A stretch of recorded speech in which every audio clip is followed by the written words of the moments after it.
Hay, mayong adlaw ka na tong tanan. Naari kami karon diri sa Marigondon, Lapu-Lapu City sa food camp sa Ocos Sunoy. Sa 199 pesos lang, di ba?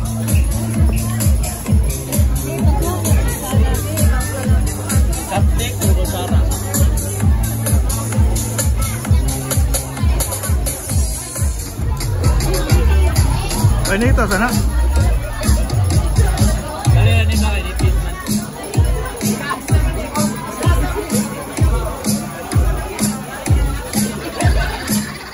Oops, video kompleto na sa Ricardo, so video ta para makuha ang tanan. So inanam dyan na before mo kaon watak video dayon.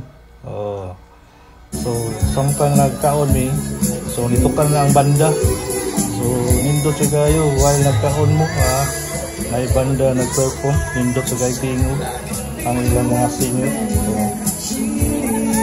So ako ano man ako kaon barog-barog na ko. So tanan na ito sa palibot. So tako rin lang area, daghan tao kay weekend man. So sayo pa sa gabi wa pala sup-sup. So daghan tao. Pero ma-enjoy kasi mong 199 pesos per head. Dito sa Ocos Sunoy 199. Diba? 199. Ayos kayo. Yan, luya ng mga warriors. Sinaw daw. Paksit na kayo.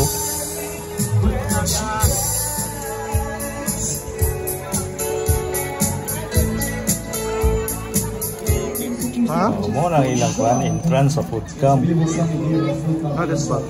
We'd like to welcome you to our first episode tonight. And for tonight, we'll be doing 2 sets. And if you have any requests, any shout outs that you want to hear these padaw na kami gawas.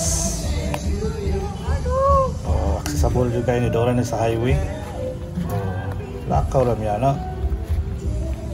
Duro kayo.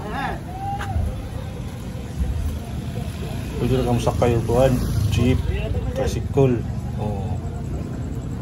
Una diri sa food camp Marigondon, Lapu-Lapu City.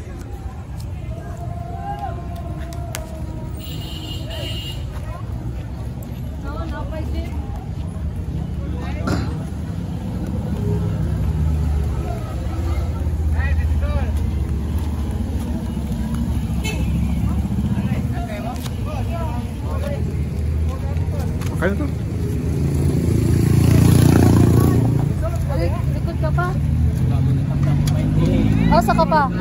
Likod.